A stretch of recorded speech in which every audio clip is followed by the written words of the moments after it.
All right, the 2024 Sherco model information has been released, guys. Now, this French manufacturer, while I feel like they're still getting their footing in the U.S., they've made quite a statement with a lot of good finishes, a lot of big name riders, especially doing especially well in hard enduro. So let me tell you about the 2024 line. So the off-road racer line has 7 bikes: the 125, 250, 300 two-strokes, the 250, 300, 450, and 500 four-strokes. Now, I've ridden all these bikes, not the new ones, but the ones from a couple years ago. They're all over on my Red Button channel if you want to ride along with me. But I loved almost all of them, guys. The 300 four-stroke is like the perfect amount of four-stroke power for woods riding.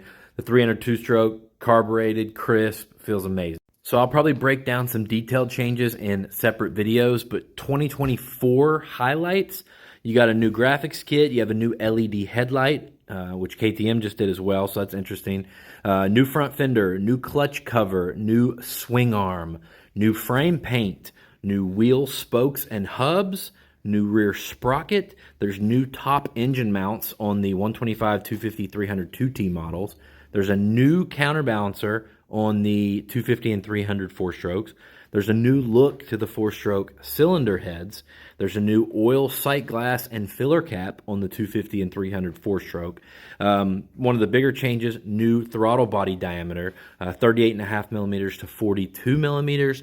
Ports and valves on the SEF 300 have been changed to improve top end power and increase revs to 13,700 RPM. There's also a new gear position sensor on all the four-strokes. And if you don't know, Sherco racing models come standard with the KYB closed cartridge and the KYB rear shock. They have Brembo brakes and a lot of other goodies on these bikes as well. And a few details on the chassis changes. That new swing arm is 200 grams lighter. Sherco says it just adds a little bit of comfort. There are new bearings and seals, and there is a new chain adjuster.